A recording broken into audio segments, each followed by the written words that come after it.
सिंधी अदब के चाहींदड़नि के सिक भरियो सलाम। आऊं आहियां अवां जो पंहिंजो हक़ी रसद। अॼु मुंहिंजो मौज़ू आहे हज़रत सचल सरमस्त रहमतुल्लाह अलैह। मियाँ अब्दुल वहाब वल्द मियाँ सलाउद्दीन वल्द मियाँ साहिब ॾिनो फारूकी सन 1152 हिजरी मुताबिक़ 1739 ईस्वीअ में रियासत खैरपुर जे गंबट तालके जे हिक नंढे ॻोठ दराज़न में पैदा थियो।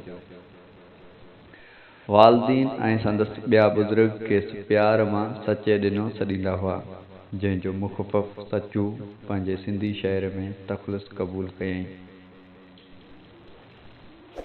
मियाँ सलाउद्दीन जे वफ़ात खां पोइ सग़ीर सनीअ में ई पंहिंजे चाचे सोहरे ऐं मुर्शिद मियाँ अब्दुल हक़ जे ज़ेरे नज़र परवरिश वरितईं।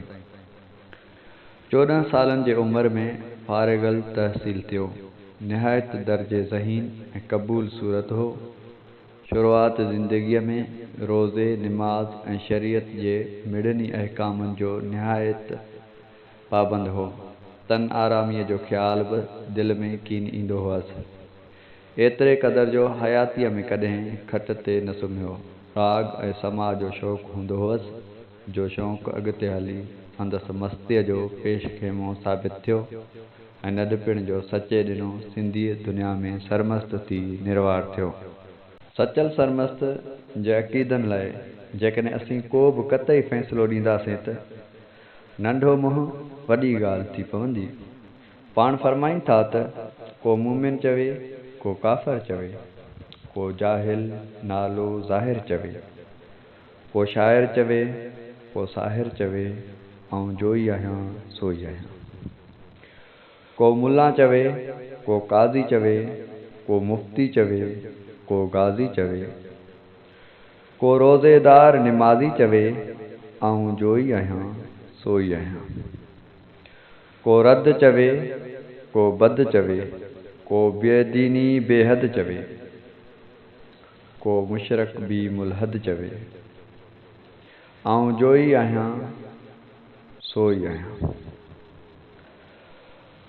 फ़क़ीर सचे ॾिने खे उन्हीअ ज़माने जे वॾ घराणनि ॿारनि खे जा तइलीम मिली सघंदी हुई सा मिली, ऐं छाकाणि त पाण निहायत फ़हीम तबीअ जो मालिक हो, तंहिं करे उन वक़्त जे तइलीम मां पूरो फ़ाइदो वरितईं।